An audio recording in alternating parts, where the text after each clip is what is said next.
This podcast is not intended to provide any investment advice. The opinions expressed here by either the hosts or guests do not necessarily reflect the views of PSA, Collectors Holdings, or any of their affiliates. Any discussion of collectible values in the past or present is not a guarantee of future performance.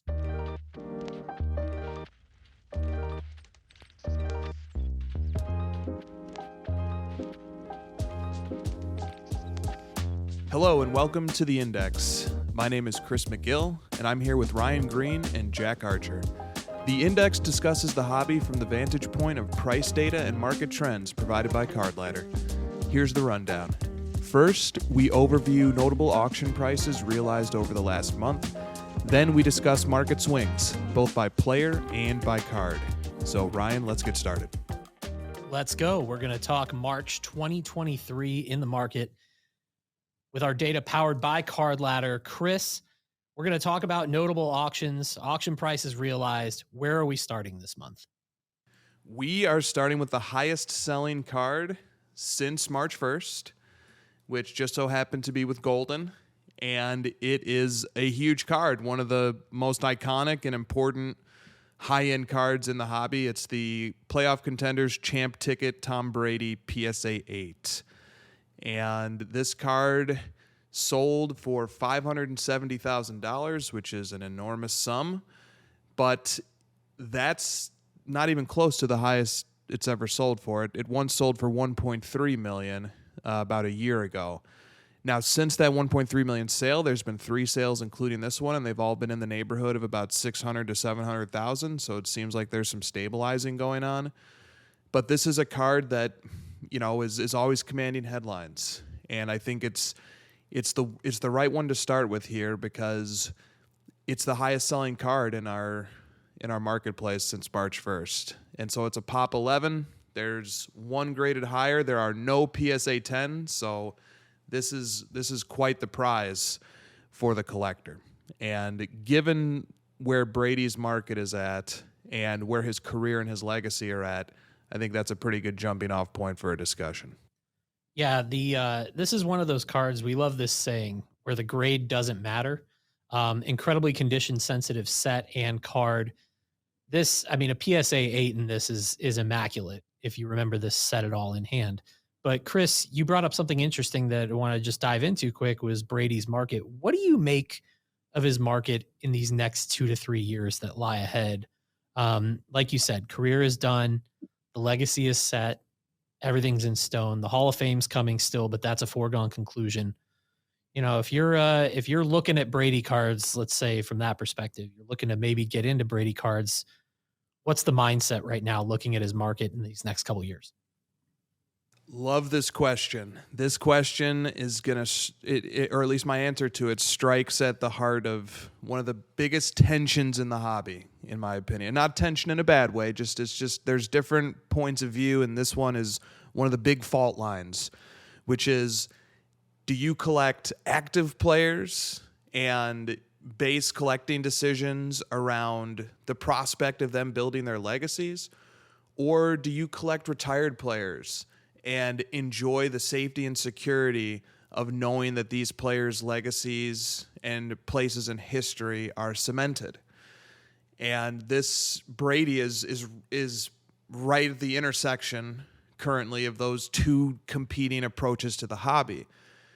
Now, I am fascinated by this because I actually do both. I collect active players who I become obsessed with, but I also collect retired players that I hold in high regard and that come from nostalgic eras of sports card production. So for me, I try to get the opinions of others on this because my opinion is, I like both. I can't decide. And so I ran a poll on each of my social media accounts maybe a few months ago, and I just asked the question basically, what do you prefer? Do you prefer to get the quote-unquote sweat of collecting the modern player who's building their legacy, but there's risk built into that? Or do you prefer the security of collecting a retired player? And I followed up with something to the effect of, when do players like Tom Brady and LeBron James become most collectible? Is it during their careers or is it after retirement? And most people who responded to my polls indicated both that they prefer to collect retired players over active players, and they indicated that players like Tom Brady and LeBron James become more collectible after retirement than while they're playing. And maybe, well, there's no maybe about it. There's certainly some bias from the audience and the network of people that I, am interacting with and engaging with. But I still found those results to be slightly surprising because there's so much energy in this hobby around active players, adding to legacies, watching the games, getting the sweat. But there's also a clear contingent of this hobby that doesn't even start to collect players until they've entered into this retirement phase where there's no longer worry or concern about injury or legacy building, or they have to win this year, or they have to get into the playoffs. All that subsides, and then a whole different group steps in and starts collecting them. So that's one of the core tensions in this hobby that I love, which is which side of this do you fall on, or do you fall on both? And I think based on those results, I think Brady's market, there's a real chance it actually strengthens now in the aftermath of his retirement. I have a couple thoughts here. Number one, I don't think it needs to be mutually exclusive. You can invest in tech stocks and also like mutual funds and do that simultaneously. It doesn't need to be one or the other in most cases. But to me, what it feels like in the hobby is it really comes down to how good are the active counterparts. In the early 2010s, when there wasn't a lot of great quarterbacks entering the league, going after like great Joe Montana cards felt like a lot more of the proper play than going after EJ Manuel and Derek Carr cards. But with this current crop of young quarterbacks we have in football, for example, from Lamar Jackson to Joe Burrow to Patrick Mahomes to Justin Herbert to Josh Allen to Trevor Lawrence, it's a really, really exciting time for football fans and collectors. It makes sense that the interest in collecting active players kind of comes and it goes up and it goes down, but it really just depends on who's on the field, who's winning, who's collectible at this very moment, and whether you're retired and your career is completely cemented, or you're in your fifth year after 2 Super Bowl wins, your collectability matters more than what stage of the career you're in. And in football right now, we have a lot of highly collectible players. And for several years before they entered the league, we didn't. No, great point. It's going to be very interesting to see what happens with Brady's market here in these next couple of years. Chris, like you said, I think it's going to be a really interesting time for people who've been sitting on the sidelines waiting for that right time to maybe buy in on some of his cards. Is there anything, maybe that you've seen under the radar from his early rookie selections, his early career cards that really stands out to you as being really interesting over these next couple of years? That's a great question, but I don't know. I can tell you that on the whole, Brady's market is retreating right now. It's down about 12. His index on CardLadder, which has 552 cards in it, it's a very robust index. It's down about 12% over the last 3 months. So when an index of that size is moving by that much, there's a real trend happening right now. But you can't separate that trend from the wider trend that's happening in football cards in general. And if I were to see where football is down 13% over the last 3 months too. So Brady is just kind of following or shadowing which way the football market's going. But if you were to ask me to kind of like, hey, what are some specific rookies of his that are interesting to look at, I'd have to get back to you on that one, Ryan. What we have next is one of the hobby's most iconic cards, the 1951 Bowman 305 Willie Mays. The particular copy in question here is a PSA 8, which sold with Golden for $186,000 in March. This card is a Pop 77, and I just want to let that sink in for a second. There's 77 copies of this card in a PSA 8, and they're trading for around $200,000. This card's got a pretty high market cap, a surprisingly high market cap, as does a lot of vintage stuff. There are 9 copies higher than this PSA 8, but there are 0 PSA 10, so the PSA 8 is going to be highly desired. The highest sale on record for this card was almost twice of what this one sold for. It was in March of 2021. There were only 2 sales up near this $300,000 range for this card, and they both happened around March of 2021. Otherwise, for the last 2 years, this card's been selling pretty consistently at $200,000. The last point I'll make here is that I like the comparison in terms of when the market peaked on the previous card we just talked about, which was the Brady Champ ticket, versus this Bowman Willie Mays. The Champ ticket peaked a year ago. The Mays peaked 2 years ago. And it's maybe worth remembering when we really dive into markets and study them that there were multiple different crescendos in the sports card market. It depended upon which card you're looking at. So that early 2021 boom was characterized by certain vintage cards. There was an emphasis on base cards from any era. There was an emphasis on condition scarcity and sensitivity.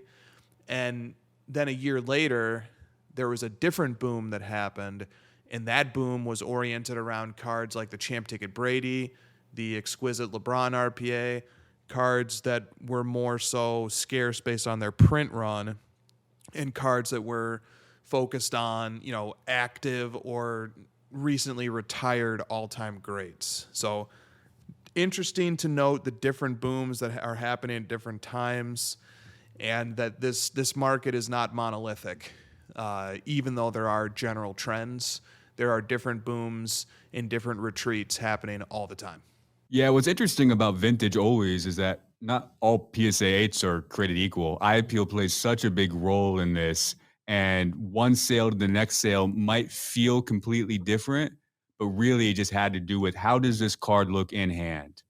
And I think that's certainly interesting because it adds just an additional layer of complexity on a card era, which was fairly simple and straightforward. You just had the 1951 Bowman Willie Mays base card, and that's it. So I think these little extra layers of complexity that Eye Appeal deliver certainly make this era of sports cards all the more interesting. All right. And lastly, we're going back to modern. Chris, what do we got? Ryan, we're taking it back to our roots with Chicago Bulls legend Scottie Pippen. So Pip had the second highest sports card sale in the history of Scottie Pippen sports card sales, and it happened last month on Golden. His 1998 Metal Universe Gem Masters 1/1 in a PSA 8 slab. That's I just noticed that the 3 selections are all PSA 8s. Maybe that'll be my big takeaway, the PSA 8 hegemony. So the Pippen was a PSA 8 as well. It sold for $86,400. The only Scottie Pippen card to ever sell for more was a PMG Green that sold for $156,000 in July of 2021. So this is one of Scottie Pippen's very best cards, in my opinion.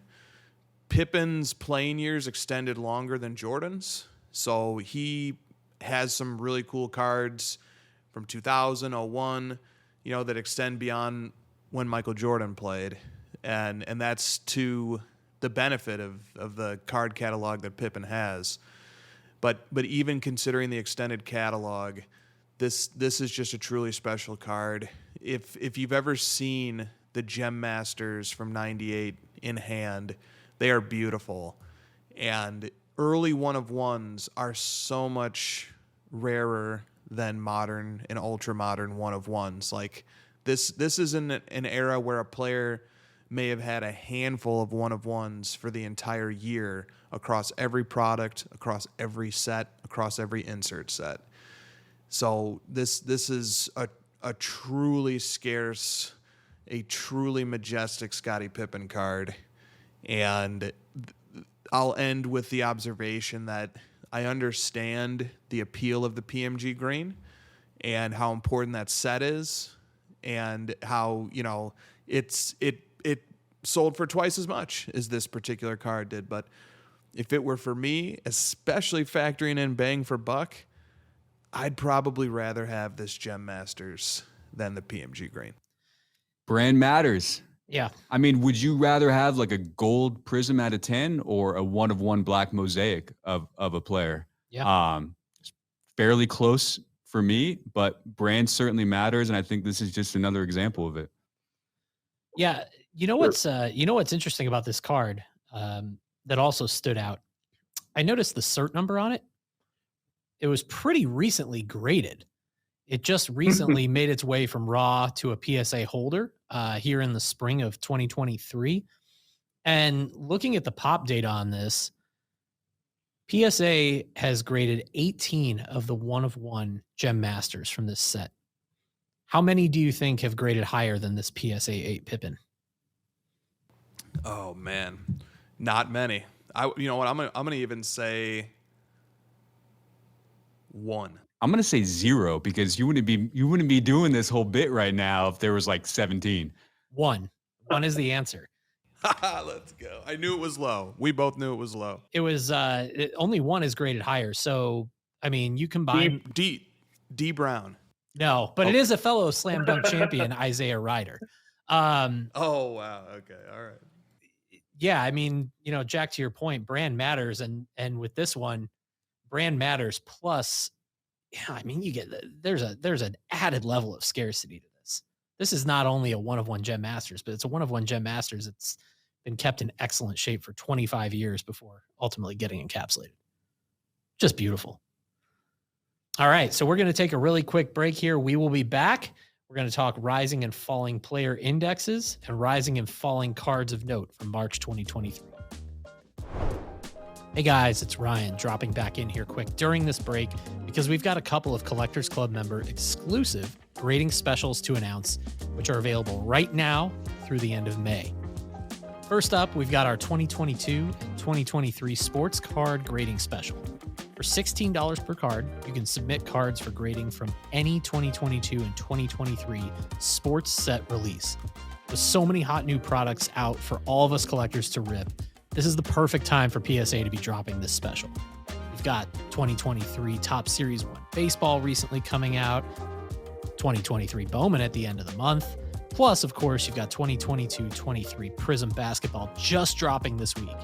If you're a big football guy like me, you got 2022 Prism football just out, and 2022 Optic football is coming at the beginning of May. On top of this, we have our Super Express grading special now live as well. With products like Flawless Basketball about to come out, as you get those big hits from those premium high-end products, you can now grade them with PSA at a discounted rate of $200 per card, or $260 per card for dual grading service at a 5-day estimated turnaround time. Lightning quick. Once again, these specials are available from now through the end of May, literally the end of May, 11:59 p.m. Pacific time on May 31st, but only if you're a Collectors Club member.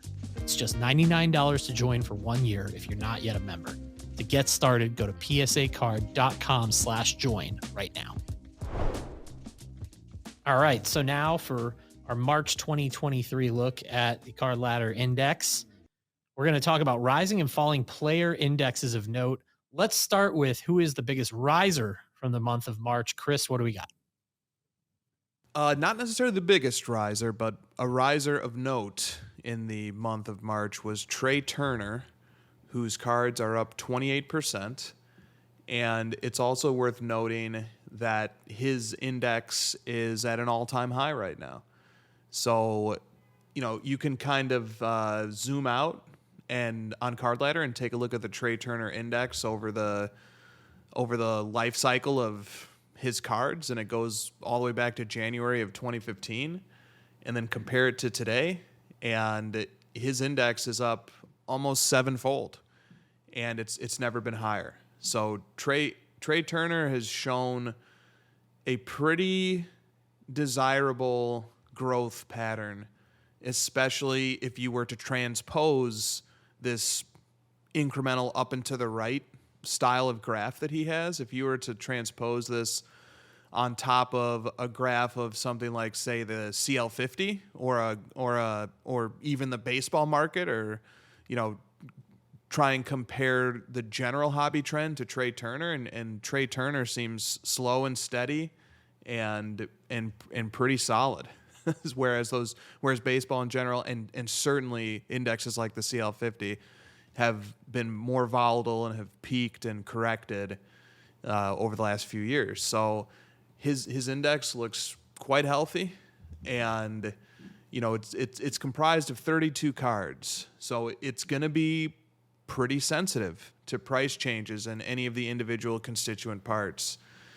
So, we're seeing most of the upticks and improvements in pricing happening with cards like his 2014 Bowman Chrome Auto and, stuff like that, and some of the color parallels of that card. So that is, in a nutshell, what's going on with Trey Turner, and I'll let you guys maybe speak to what's going on the field with him.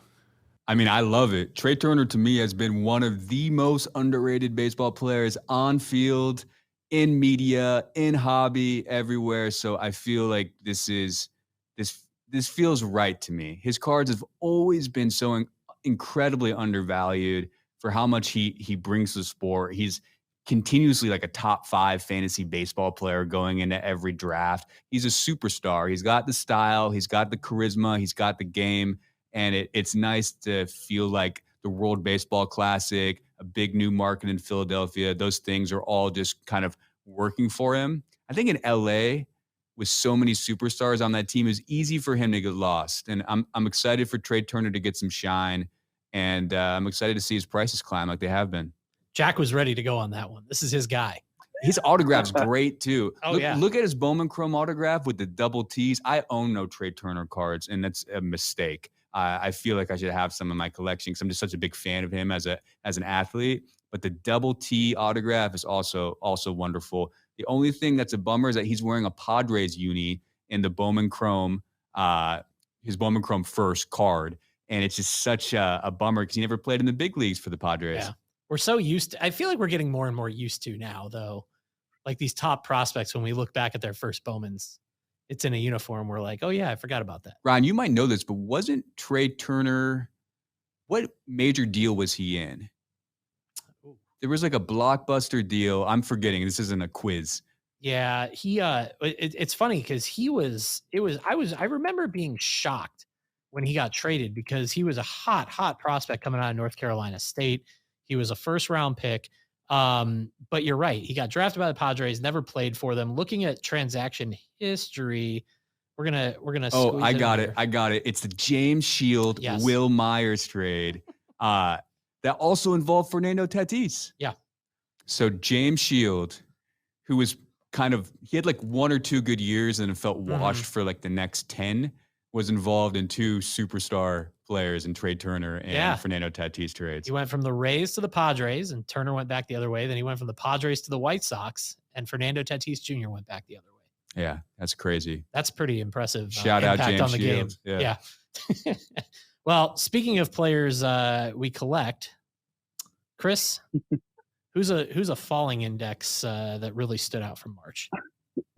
Yeah, I mean, it's a lot of arrows pointing down in Dallas, to use a little alliteration, for Doncic. So Luka Doncic is down 19% on the month, which is a lot to be down over only a month, but the backslide is not contained to only the last month. He's been on a backslide for the last 2 years. So his index, like I said, it's down about 19% over the last month, but it's down 45% over the last 2 years.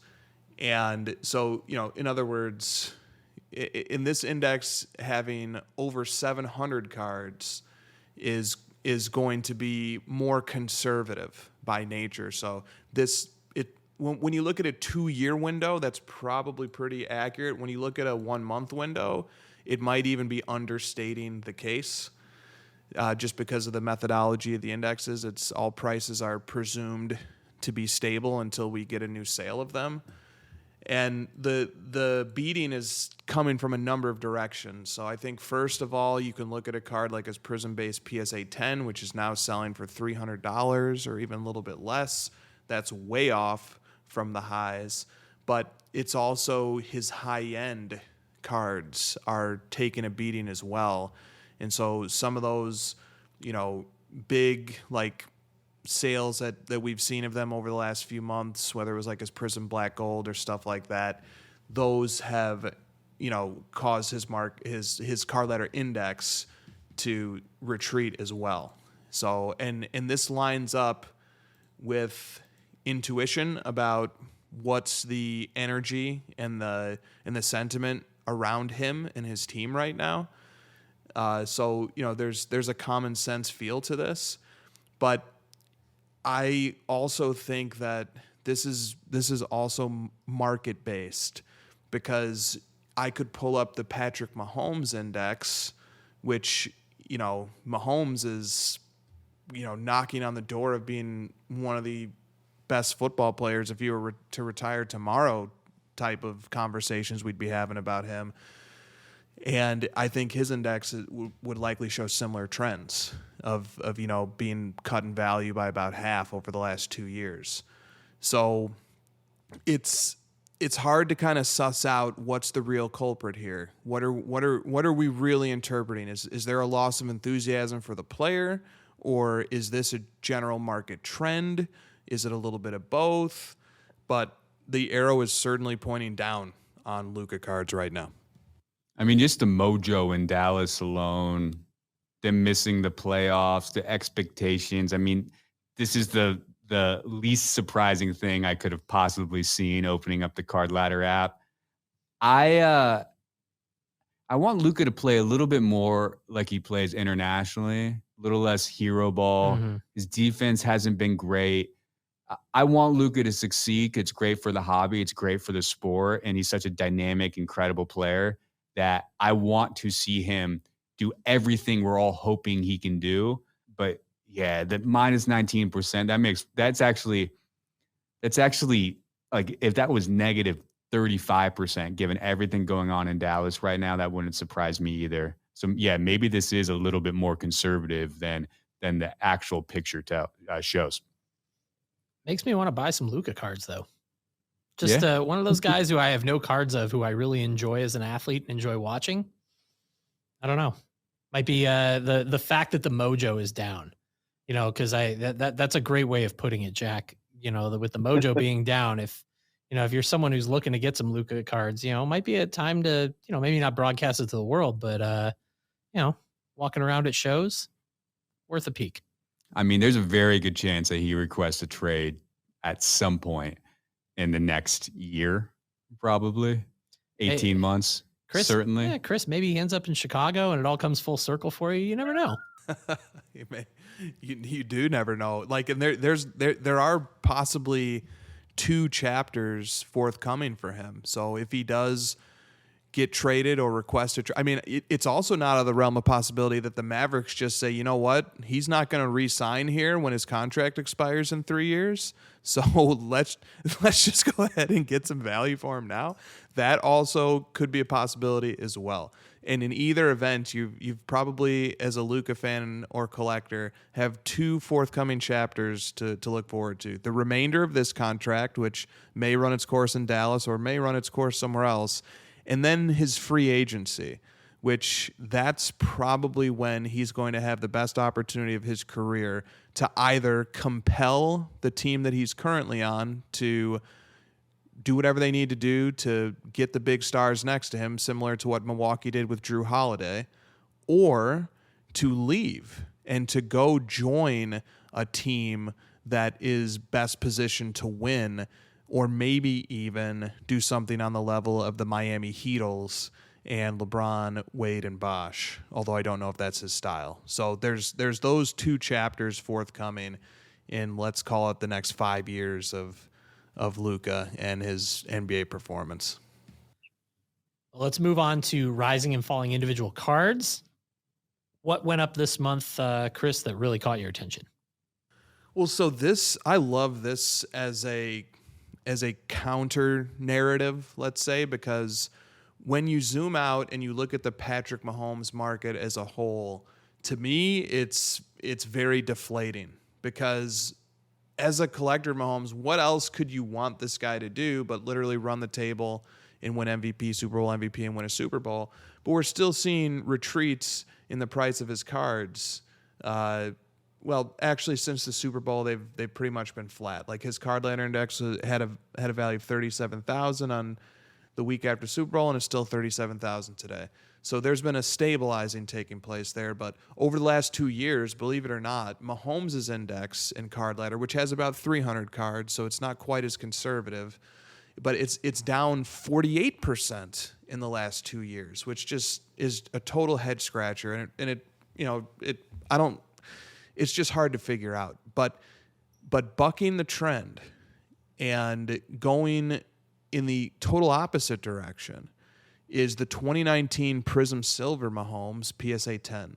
So this is Mahomes' 3rd year Prism Silver, and it's up 59% in the last month. So the card last sold for about $600 about 2 weeks ago.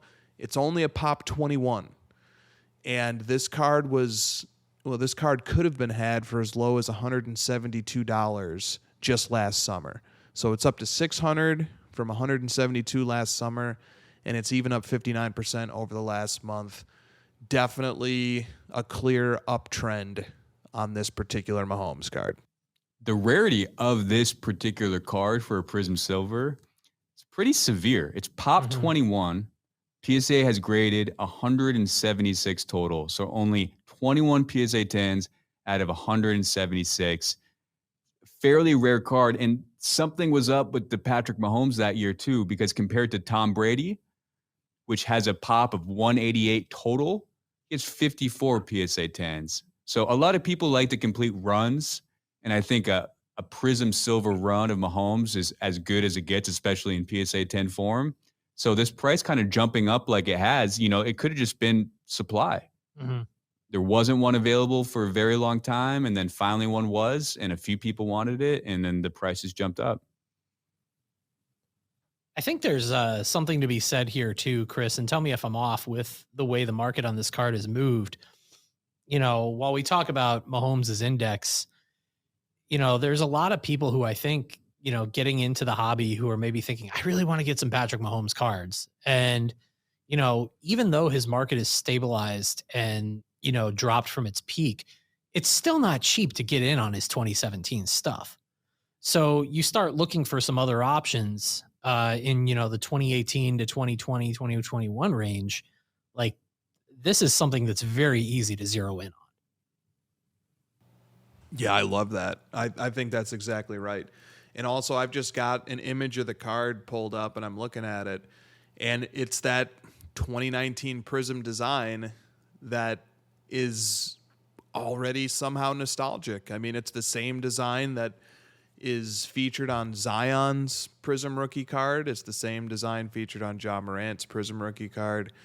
It's just a great design. There's something really appealing on a number of levels, on a number of hobby levels about this particular 2019 Prism Mahomes. And we've talked before on this show, and to Jack's point about how rare Prism Silvers are in football, and then also how difficult they were to grade. So you combine that, and you've got this Pop 21 3rd year Mahomes Silver. It's an appealing card. Hot take. I know there's nostalgia for it. Didn't love the 2019 design. Didn't love it. The one that doesn't do much for me is 2020. Just Okay. not a huge fan of that one. See, I think we're like total opposites there. I loved when it went back the other direction, but hey. Yeah. I didn't love 19 when it came out either. I've warmed up to it now, but it took a few years of looking at it before I liked it. My personal favorite is 2015 for all Prism cards. Yes. 2017 is also fantastic for both football and basketball. I'm a fan of this year's so far. 2022, everything I've seen in hand. So it's a big roller coaster with Prism. We're going to talk about another 2019 card, though. Not Prism, but which card that really fell in the last month caught your attention, Chris?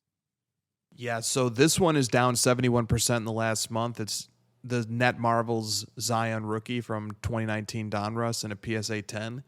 It last sold for $610, which is, still a healthy price for an insert, to be sure, even one as desired as this one. But I mean, this card was selling for north of $3,000 a year and a half ago. So, and now here it is today at 610. It's a pop 70, and this card hasn't sold this low since October of 2020. And I remember October of 2020. That was a time when the market was really, in a correction phase. Little did we know the boom that would be coming around the corner in 2021 and then another one in 2022. But I vividly remember October of 2020 being a time when sales were down, prices were down, everything looked pretty gloomy. So this is the lowest that this card has sold for since then. So this was quite a discount for this iconic Zion rookie. So 2019 was the first year that Panini produced the Net Marvels insert sets, the now iconic comic book design. They use it across football. For basketball, it's fairly common, but for the rookies, John Morant, Zion, I think there was an RJ Barrett, and I think a Kobe White in 2019. The quality control wasn't great, and the centering especially was quite bad. So we graded over 900 of these Zion Net Marvels cards from 2019, and only 70 are PSA 10s. So a lot of people were really kind of holding on to the rarity of a PSA 10 condition card. But besides the on-court performance or lack thereof in Zion's case, I think one of the big things is a few years later, we have a lot more of these Net Marvel cards across different annual releases. And because of that, there's a lot, like if you really love this comic book design, there's a lot more cards to go out and add that comic book design to your collection. Back in 2020, it was only the original 2019 first year set. And I think that might have something to do with this dramatic decrease in pricing. Yeah, and another thing that stands out from the pop data here, it is still commanding a premium as a PSA 10. This most recent sale, Chris, that you brought up, $610 in late March. Around that same time, while the pop is 70 on PSA 10s, there's almost 450 PSA 9s. And I mean, if you really just want to add the card, you can find a PSA 9 of this for under $100 now. It is a really great card. It's a great He's card. He's like flexing. It's fantastic. The gridiron Marvels on football. Oh my goodness. Quite a bit rarer. They have that really great hollow foil effect. I'm a big fan. I'm a big fan of all of these cards just because I love comic books too. And I appreciate Panini really kind of diving into that for this insert set. But the rarity they threw on the football counterpart is pretty darn special and quite coveted by yours truly here. Do you think that hurts the basketball Net Marvels at all? I think it confuses customers a little bit, but part of what's so great about the hobby is it being confusing at times. It's kind of navigating these uncharted waters and doing research and figuring out arbitrage opportunities and, uncovered gems and like all of this type of stuff. So I'm okay with it. I think it adds to the fun, not having everything be so uniform. Agreed. Well, let's move on. We're going to close out today, the March 2023 index look, with our biggest takeaways from the hobby in the month that was in March 2023.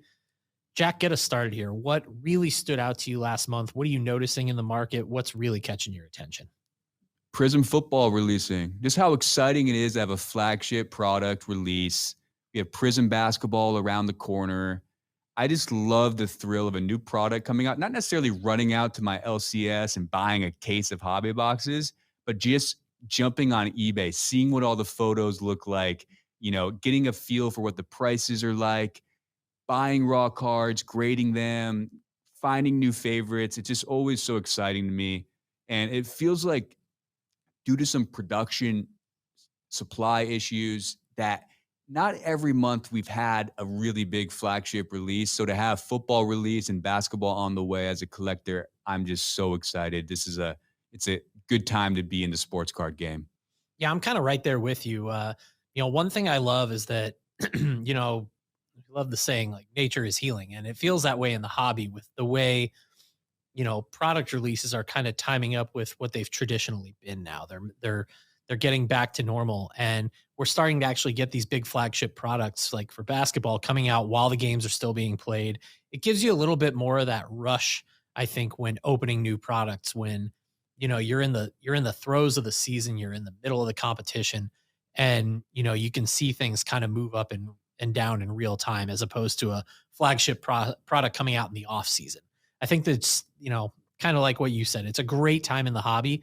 And I think it's only going to continue to get better late in 2023 as we see the new football products coming out in the middle of the 2023 season with a really exciting upcoming rookie class that a lot of people are going to be diving in on and collecting. It's really a great time. Chris, what about you? Yeah, those are well said. And I like to do my big takeaway by just like taking in the show and sort of feeling out what about the show is speaking to me. And I've actually found a thread in this show that I think I'm going to be able to tie in everything we talked about quickly and briefly. The theme of this month for me is the hobby continuing to find market equilibrium. And so we went over Trey Turner, who Jack eloquently laid out the case for why he is a legitimate bona fide superstar and he's finally getting his due. We talked about the Pippen Gem Masters, an absolutely iconic card, second highest selling Pippen card of all time, nearly touched six figures, a great card getting its due. We talked about Luka Doncic and Zion Williamson and their markets correcting, and the hype and the boom and the euphoria of the last few years of prospecting on, potentially all-time great basketball players.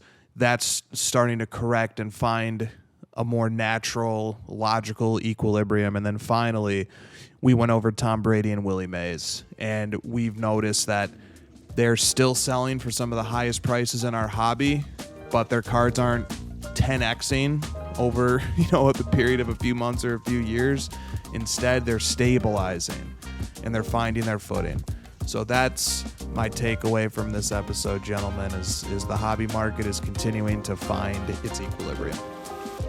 Very well said, Chris. And that puts a bow really nicely on our index look at March 2023 in the hobby. For Chris McGill, Jack Archer, I'm Ryan Green. We'll be back here with more next week on the PSA Pod.